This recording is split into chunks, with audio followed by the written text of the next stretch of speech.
नमस्कार. Home minister आता घरचा लिटिल चॅम्प्स ठरवेल पैठणीची मानकरी. स्पेशल पार्टनर गोदरेज नंबर 1च्या या भागात मी आदेश बांदेकर आपल्या सगळ्यांचं मनापासून स्वागत करतो. वावरोळ आणि चिंचणी या परिसरात आलेले आहोत. आजच्या भागात काय घडणार तेही बघणार आहोत. आज वहिनींना भेटणार आहोत. त्या वहिनींचं नाव आहे हिमानी आशिष चुरी. नणंदबाई आहेत ज्या आव्हान देणार आहेत दीपा मिलिंद राऊत आणि दुसऱ्या जाऊबाई त्या वैदेही राजेश चुरी. चला सुरुवात करूया आजच्या गप्पांना.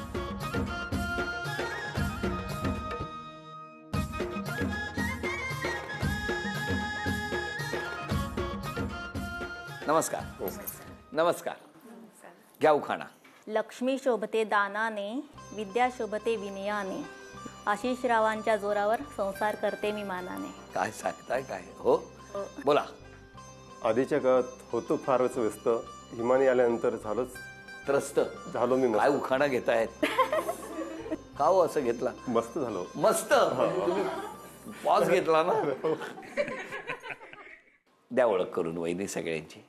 हे माझे मिस्टर नमस्कार. आशिष पंढरीनाथ चुरी. त्या माझ्या नळन नमस्कार. दीपा मिलिंद राऊत. त्या माझ्या जाऊबाई नमस्कार. वैदेही राजेश चुरी. त्या माझ्या सासूबाई नमस्कार. नीलम भरत चुरी. नमस्कार. ते माझे सासरे भरत महादेव चुरी. नमस्कार. त्या माझ्या वहिनी. नमस्कार. त्या माझ्या आत्या नमस्कार. आत्या सासू मेघा किशोर सावे. नमस्कार. नमस्कार. कुठलं माहेर तुमचं? देहरी, गुजरात बॉर्डर. तिथेच बालपण गेलं? हो हो. कोण कोण आहे तिकडे? माझा भाऊ आहे मोठा, आई वडील आहेत. सगळे तिकडे असतात? हो सगळे. मग जाता कधी? हो, महिन्यातून 2दा तरी जाते. किती वर्ष झाली हो लग्नाला? 8 वर्ष कंप्लीट झाले, 9 वर्ष चालू आहे आमचं. हो ना. इथेच बालपण तुमचं? हो, इथेच बालपण. कोण कोण होता तुमच्या लहानपणी घरामध्ये? मी, बहीण, आई वडील होते पण ते लवकरच वारले. हे काका घेत माझे आणि दुसरी आत्यांची मुलं वगैरे पण इथेच होती. आम्ही सगळे खेळ मिळून भरपूर मजा त्यावेळेस. आता काय करता? मी डहाणू SCG कॅप्सूलमध्ये आहे. पण मग तुम्ही गुजरातच्या बॉर्डरवर का गेला? गुजरातच्या बॉर्डर जायला लागलं मला. थांबा एक मिनिट. काय हो, कसं काय तिकडे काय आले ते? हे येणार त्याच्या 2 दिवस अगोदर मला सांगण्यात आलं की तुला बघायला मुलगा येणार आहे. बरोबर. हां, तर मी गेले तिकडे. हां. जिकडे म्हणजे ठरलेलं माझ्या बहिणीकडे, चुलत बहिणीकडे. आणि ह्यांच्या माझ्या सासूबाईंची पण तिकडेच, म्हणजे तीच बहीण, मामे बहीण, आते बहीण. हो का? हां. मग तिकडे गेलो आम्ही आणि मग बघणं झालं असं. काय हो आता सांगा, आठवतोय तो क्षण? तो क्षण तर मी विसरू शकणार नाही. कारण आज सप्टेंबरचा सीझन होता आणि जस्ट पाऊसही चालू होता. मी रेनकोट वगैरे घालून गेलो होतो बाईकवरच. आणि त्यावेळेस माझी आजी ऑफ झाल्या होत्या एक महिना आधी. त्यामुळे केस थोडे कमीच होते. मी गेलो आणि ही खिडकीतनं बघत होती, नाही असं नाही. गेलो, रेनकोट काढला आणि ठेवला आणि जस्ट एंट्री करणार तेव्हा हिच्या लक्षात आलं की आपण चॉईस करणार त्यांना केसच नाही आता सध्या तरी. बरोबर. ही कन्फ्यूज होऊन गेली होती एकदम. तसं म्हणजे मी बघत होते खिडकीतून की आता हे उतरले बाईकवरून, हेल्मेट काढलं तर म्हटलं आहे केसच नाही आहेत. म्हटलं ह्यांना पहिल्यापासून केस नाहीत का, मनात असा विचार आला म्हणजे जस्ट माझ्या. पण सगळ्यांना म्हणजे सगळ्यांची यांची ऑलरेडी पूर्ण ओळख तर होतीच.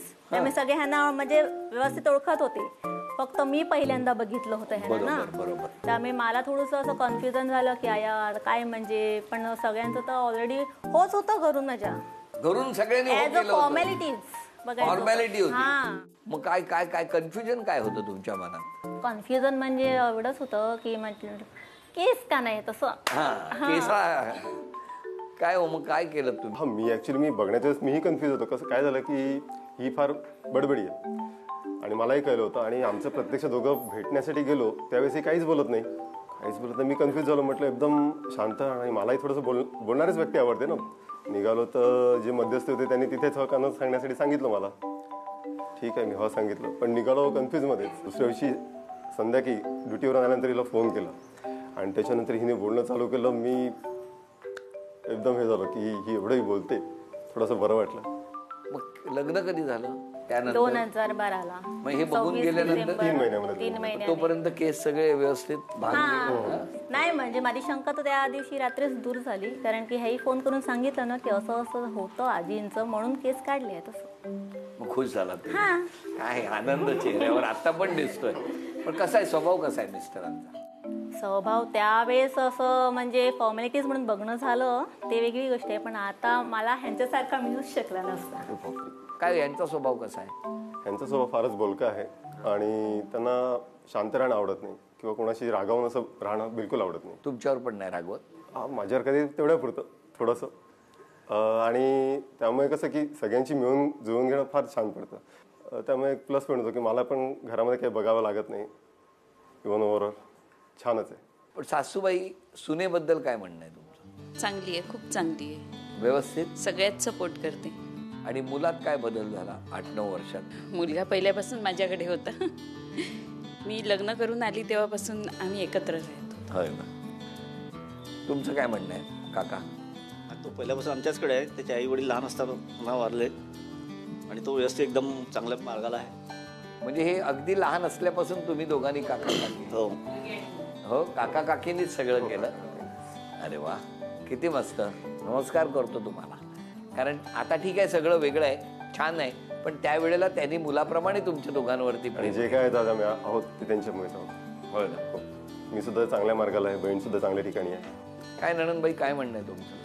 वहिनींबद्दल म्हणायचं तर खूपच छान आहे, काय प्रश्नच नाही आहे. तिचा स्वभाव पण खूप छान आहे.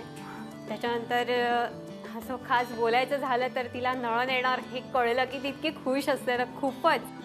ते आले की खुश असतात तुम्ही? प्रत्येक कामात हेल्प करतात. म्हणून खुश असतात, कळलं का? ह्या आले की जरा काम कमी पडेल. बरं, तुम्हाला एक छोटंसं आव्हान आहे. या घरामध्ये आम्ही बंद पाकिट लपवून ठेवलेलं आहे. ते कुठे लपवलंय ना, ते आता मी जे काही 5 वस्तू सांगणार त्यापैकी एक त्यामध्ये विसंगत कुठली आहे ती ओळखायची आणि तिथे जाऊन तुम्ही अचूक ते बंद पाकिट झी मराठीचं घेऊन यायचं. कांदा, बटाटा, रताळं, झेंडू, लसूण. वेळ सुरू झाली. झेंडू घेऊन या. 5, 4, 3, 2. अभिनंदन. झी मराठीकडून सोन्याची नथ तुम्हाला मिळवून दिली. अभिनंदन. आणि आता बघू इथे काय घडणार. नणंदबाई आणि जाऊबाई दोघी सज्ज झालेले आहेत खेळासाठी. नमस्कार. नमस्कार. तुमचं माहेर कुठे? वाणगाव केतखाडी. किती लांब आहे इथून? इथून साधारण 7 किलोमीटर. तुम्हाला कसं वाटतं या कुटुंबात आहात तुम्ही? खूप छान वाटते. सगळ्यांचे स्वभाव एकदम खूपच सुंदर आहेत, खेळीमेळीचे आहेत. बरं, त्या कधी रुसल्या आहेत, रागावल्या आहेत तुमच्यावर? असं माझ्यावर तर कधीच नाही. मग कोणावर? तुमच्यावर सोडून कोणावर? भावावर कधी कधी ती रागावते. हा. म्हणजे कसं मी आल्यानंतर थोडं एक्स्ट्राचं तिला काही काम वगैरे सांगितलं असतं तर तिला खूप राग येतो. म्हणजे की असं नको, आम्ही दोघी आता आमचं आम्ही एन्जॉयमेंट करणार, तुम्ही त्याच्यामध्ये बघू नका वगैरे असं त्याचं. बरं, आता हा पुढचा खेळ आहे ना, त्यामध्ये लिटिल चॅम्प्स तुमच्या दोघींपैकी कोणाला जिंकून देणार ते ठरणार आहे. नाव सांग. वरात हेमंत बाबरे. आणि घरी कोण कोण आहे तुमच्या? आजी आजोबा, आई, बाबा सगळे. मग आजी आजोबांना काही सल्ले देतोस का तू? म्हणजे असं सांगतो की पावसात नको भिजू असं वगैरे सगळं. असं तू कोणाला सांगतो? आजी आजोबा. आजी आजोबांना पावसात भिजू नका आणि कसं भिजायचं हे तू दाखवतोस त्यांना. नाही, मी भिजतच नाही. दे त्याच्याकडे माईक. नाव सांग. प्रियांश जतीन सावे. बरं, तू कितवीत आहेस? मी सेकंड. तुम्ही कोण कोण असता घरी? आजी आजोबा, मम्मा आणि डॅडी. सकाळी उठल्यापासून संध्याकाळपर्यंत तू काय काय करतोस सांग. सकाळी उठतो हां, किती वाजता? 9 वाजता. 9 वाजता उठतो, बरोबर आहे, ही वेळ करेक्ट आहे. नंतर चहा चपाती खातो. चहा चपाती. काय मला बालपणच आठवलं माझं. नंतर क्लास अटेंड करतो. हा, मग तर जेवतो. काय काय असतं? कधी डाळ भात, वालाची भाजी, पापड आणि रविवारी चिकन. या चिंचणीत आल्यापासून मला कोंबड्या दिसेनाशा झाल्या आहेत. जेवढ्या घरांमध्ये गेलो त्या प्रत्येक लहान मुलाचं म्हणणं आहे चिकन. जणू काय तुम्ही पकडतच असता की काय. दे त्याच्याकडे. नाव सांग. ऋषभ आशिष चुरी. तू शाळेत जातो? हा, कितवीत आहेस? सेकंड. तुला डब्यात काय देतात खायला? भाजी. तुला कुठली भाजी आवडत नाही? कारला. तुला काय आवडतं डब्यात? बटाट्याची भाजी, पाल्याची भाजी. आणि रविवारी? रविवारी चिकन. चिंचणीमध्ये चिकन फेमस आहे. दे तिकडे. काय नाव तुझं? यावे केतन सावे. बरं, घरी कोण कोण आहे तुझ्या? आई, आई बाबा मम्मा आणि पप्पा. मग सगळ्यात जास्त लाड तुझे कोण करतं? आई. आई करते. दे तिच्याकडे. तुझं नाव सांग. पृथ्वी दिनाचरी. तू शाळेत जाते? हो. तू मस्ती करते? तुला काय आवडतं खायला? मसूर आणि वाटाणा. तेच देतात तुला रोज? ना. नाही. एक कविता म्हणणार एखादी? आम्हाला अजून पोयम शिकवली ना, सेकंडला गेलाय ना. तू सेकंडला आहेस? एवढीशी? बरं, आता या मुलांपैकी कोण पैठणीच्या खेळामध्ये या दोघींपैकी कुणाला पाठवणार ते बघूया. घ्या एक चिठ्ठी घ्या कुठलीही.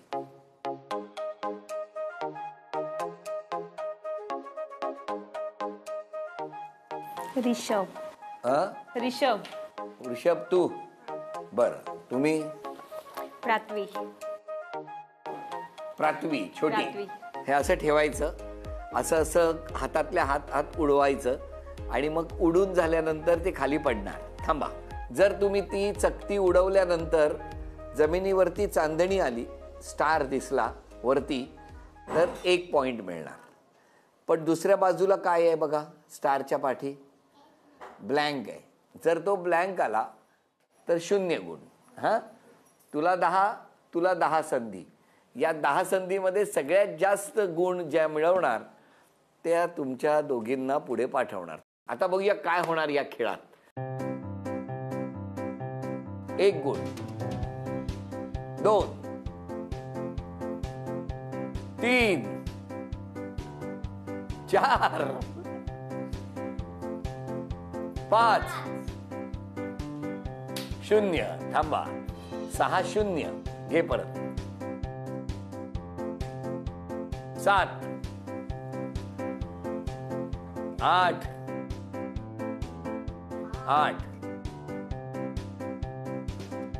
9. थांब. आता तू. 1, 2, 3, 4, 0. 6, 4, 7, 5, 8, 5, 9, 6,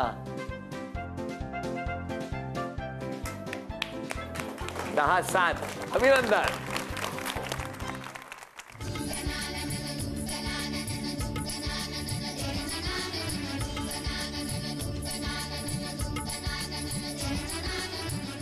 अभिनंदन. झी मराठीकडून हे चांदीचं नाणं तुम्हाला मिळालं. अभिनंदन. झी मराठीकडून हा बाजूबंद. अभिनंदन. नमस्कार. नमस्कार. बऱ्याचदा जेव्हा घरातल्या बऱ्याच जणी एकत्र येतात त्याला इंग्लिशमध्ये गॉसिप असं म्हणतात, बरोबर? त्याला मराठीत काय म्हणतात? गप्पा. गप्पा. नाही नाही, असं कुचाळक्या करतात बघा अशा बसून, किंवा कुटाळक्या काय म्हणतात ते करतात, बरोबर आहे? तसं तुम्ही दोघी बसून इतरांच्या बाबतीत कधी केलंय का? दोघीच असतील तर अशाच आम्ही करतो. हा, करतात ना माणसं. हिच्या बाबतीत ना ही अशीच आहे, ही तशीच आहे, असं ते होतच ना. होतच ना. पण ते करता तुम्ही? तसं करत नाही, हा. फक्त आम्ही बोलतो. काय बोलता? असं बोलण्यासारखं ऍक्च्युअली नसतंच. नाही, पण करता ना कुचाळक्या दुपारी बसून. तुम्ही म्हणजे नाही कोणाबद्दल बोलायचं तरी म्हणजे एक्सपोज करता ना की तुम्ही बोला असं. नाही म्हणजे तुम्ही तिघी जावा ना. आता जावा एकत्र राहिल्यावर कधीतरी कुणाचं तरी काहीतरी म्हणणं असं अजून शकतं ना. बघा ते बघा म्हणाले असतं. ह्यांनाच विचारा मग. तुम्हीच सांगा हो. चला तिघींबद्दल सांगा. कुठल्या समारंभाला एकत्र असलं की आम्ही खेळतो सगळ्या महिला. समजा ती पाठी राहिली तर आम्ही बोलतो की तिने पुढे यायला पाहिजे होतं किंवा तिने असं करायला पाहिजे होतं. आम्ही तिला तोंडावर सांगतो, मागे असं बोलत नाही, तोंडावरच सांगतो. मग तोंडावरच सांगायला पाहिजे. कुचाळक्या नाही करत. मी कधी म्हटलं कुचाळक्या? त्या ह्या दोघी करतात म्हणाल्या. तुम्ही नाही, तुम्ही तोंडावर.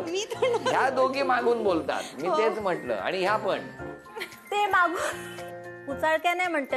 कोणाबद्दल वाईट असं नाही, पण आम्ही असं जस्ट गप्पा मारतो की हे असं पाहिजे होतं, हे अजून असं केलं असतं अजून छान झालं असतं. पण आज क्षमा मागायची तर कोणाची? मी जास्त बोलते, त्याच्यामध्ये काहीतरी वियर्ड शब्द कुठे बोलला गेला असेल तर मला क्षमा करावी. कळलं का? म्हणजे आज करा, उद्यापासून परत सुरू आहे.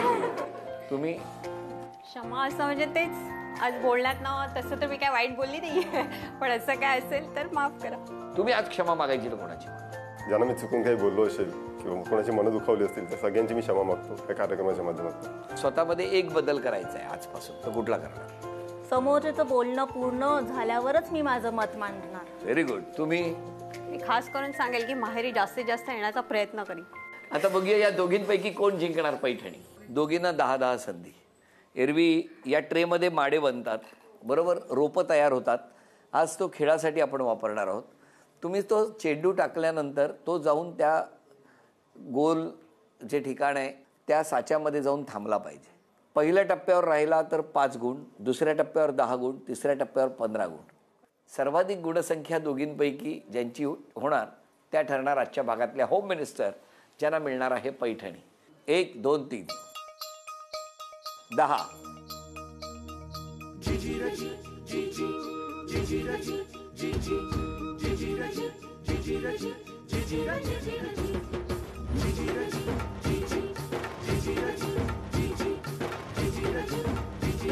गुणसंख्या 10. आता तुम्ही बसा आणि तुम्ही तिथे उभ्या राहा. जिंकण्यासाठी 20 गुणांची आवश्यकता आहे. खेळा. 10.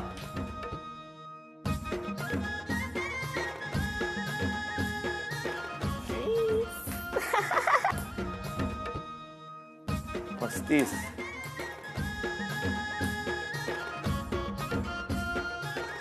45.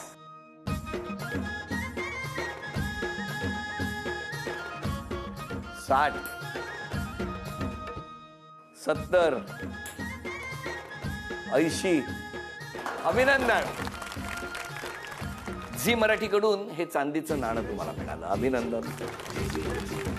वैनीला मिळत आहे तथास्तु पुणे आणि कोल्हापूर यांच्याकडून पैठणी. अभिनंदन.